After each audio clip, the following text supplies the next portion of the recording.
यहाँ पे हम कवर करेंगे आईएएफ को। आईएएफ के द्वारा फायर किए जाने वाले कुछ मिसाइल्स को। तो प्राइमरली यहाँ पे जो सैम है यानी कि सरफेस टू एयर मिसाइल है, उनको टेस्ट फायर किया गया है और जो की डेवलपमेंट रहेगा वो आईएएफ के द्वारा ही डेवलप किया गया। जो सरफेस टू एयर मिसाइल है जो कि R-73 बेस्ड है, जिसको समर का नाम दिया गया था, यानी कि सैम विद अश्योर्ड रिटेलिएशन, मतलब ऐसा सरफेस टू एयर मिसाइल जो कि आपको एक अश्योर्ड रिटेलिएशन दे सके। हम सभी अवेयर हैं कि जो R-73 की इन्वेंट्री है वो आईएएफ के पास काफी बड़ी है और कहीं न कहीं यूटिलाइजेशन है वो होना था। तो समर के रूप में जो सैम सिस्टम है वो उभर के आया कि बेस रिपेयर डिपो है BRD नंबर 7, जिन्होंने इन सभी मिसाइल्स को रिफर्बिश किया, और जो BRD नंबर 11 है उन्होंने लॉन्चर पे काम किया। तो इन दोनों ने मिलकर जो समर है वो बनाया है। जो BRD 7 है वो ऑलरेडी कई और मिसाइल पे काम करती है, उनके रिपेयर पे काम करती है, चाहे वो R-73 हो, R-27 हो या फिर जो R-77 है, इन तीनों के ही रिपेयर पे काम करती है। तो रिफर्बिश करने के लिए जो इलेक्ट्रॉनिक पार्ट है और प्रोपेलेंट पार्ट है, उन दोनों को रिफर्बिश किया गया है। R-73 में नए जो रिफ्लेक्टर्स है और जो स्टेबलाइजेशन है सीकर के लिए वो दिए गए हैं। मिसाइल के अंदर की जो केबलिंग है तो वो सभी रिप्लेस हुए हैं। तो ज्यादातर जो इलेक्ट्रॉनिक पार्ट है उनको रिफर्बिश किया गया है और जो प्रोपेलेंट है वो चेंज किए गए हैं। अगर समर की बात करेंगे तो जो टेस्ट फायरिंग है वो पहले भी कंडक्ट हो चुकी है। अस्त्र शक्ति में भी जो टेस्ट फायरिंग है वो कंडक्ट हुई है और इस तरह के सिस्टम को एक्सपोर्ट करने की जो प्लानिंग है वो भी देखी जा रही है, क्योंकि कुछ ऐसे नेशन है जिनके पास ऑलरेडी जो R-73 है वो ऑपरेशनल है। अगर उनकी रिक्वायरमेंट रहती है तो वहाँ पे जो एक्सपोर्ट का विंडो है वो देखा जा सकता है। तो आप जब भी किसी एयर टू एयर मिसाइल को सैम में लेके आते हो तो जो रेंज होती है वो ऑब्वियसली ड्रॉप होगी। तो यहाँ पे जो समर की रेंज है वो 10 to 15 किलोमीटर रहेगी। इसके जो लॉन्चर है वो फरीदाबाद में बनाए गए हैं सिमरन इंडस्ट्रीज के द्वारा, जो कि P-170D लॉन्चर है। ये रेल लॉन्च सिस्टम है और जब आप इसको फाइटर जेट से फायर करते हो तो वहाँ पे भी जो लॉन्चर है वो रेल लॉन्चर ही है।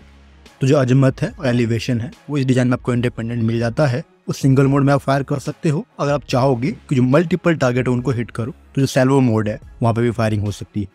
तो एक कंप्लीट एयर डिफेंस सिस्टम के रूप में एक काम करेगा। जहाँ तक बात है व्हीकल की, तो अशोक लेलैंड का जो स्टैलियन है उसका इस्तेमाल किया गया है।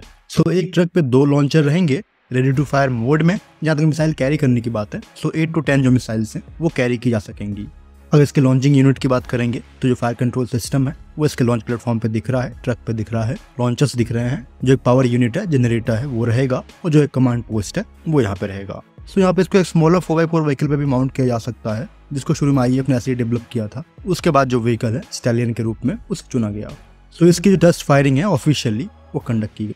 यहाँ पे आकाश मिसाइल सिस्टम की जो टेस्ट फायरिंग है वो कंडक्ट की गई है आईएएफ के द्वारा। यहाँ पे जो आईएएफ का आकाश लॉन्चर है यानी कि आकाश एयरफोर्स लॉन्चर, उसके 2 लॉन्चर ने 5 के नंबर में जो मिसाइल है वो फायर की थी और अलग अलग तरह के टारगेट पे जो एक्यूरेसी हिट करने के बाद वो अचीव की गई है। और यहाँ पे जो टारगेट थे वो अनमैन्ड एरियल व्हीकल थे। सो जो 4 टारगेट हैं वो हिट किए गए हैं उन आकाश मिसाइल से जो कि एक ही डायरेक्शन से आ रहे थे, जिनको सैल्वो में फायर किया गया था, और एक पॉइंट पे आके वो अलग अलग डायरेक्शन में बिखर गए और जो अलग अलग टारगेट है उनको उन्होंने हिट किया। तो ये सारी चीजें अचीव की गई हैं अस्त्र शक्ति में।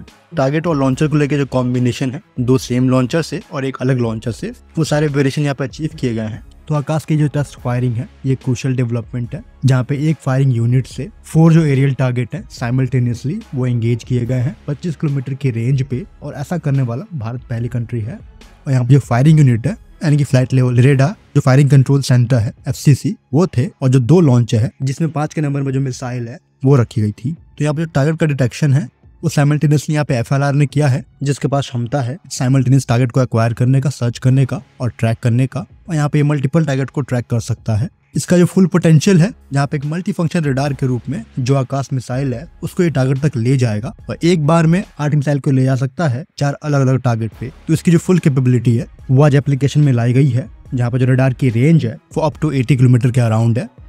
हालांकि जो उसकी track while scan target capability है वो 64 टारगेट की है। तो यहाँ पे इस अभ्यास को कंडक्ट करने का एक पॉइंट ये भी था कि जो एक्सपोर्ट पोटेंशियल है आकाश का, जो एक्सपोर्ट है ऑलरेडी कई देशों को हो चुका है। आर्मीनिया को भी एक्सपोर्ट किया गया है, हालांकि उसकी जो रिपोर्ट है वो भी ऑफिशियल नहीं है। और कुछ जो साउथ ईस्ट एशियन कंट्रीज हैं और मिडिल ईस्ट कंट्रीज हैं वहाँ पर जो एक्सपोर्ट की प्लान वो देखी जा रही है। सो एयर डिफेंस वेपन के पॉइंट ऑफ व्यू से जो समर की टेस्ट फायरिंग है वो एक क्रूशियल डेवलपमेंट है। फिलहाल इस वीडियो में इतना ही। जय हिंद।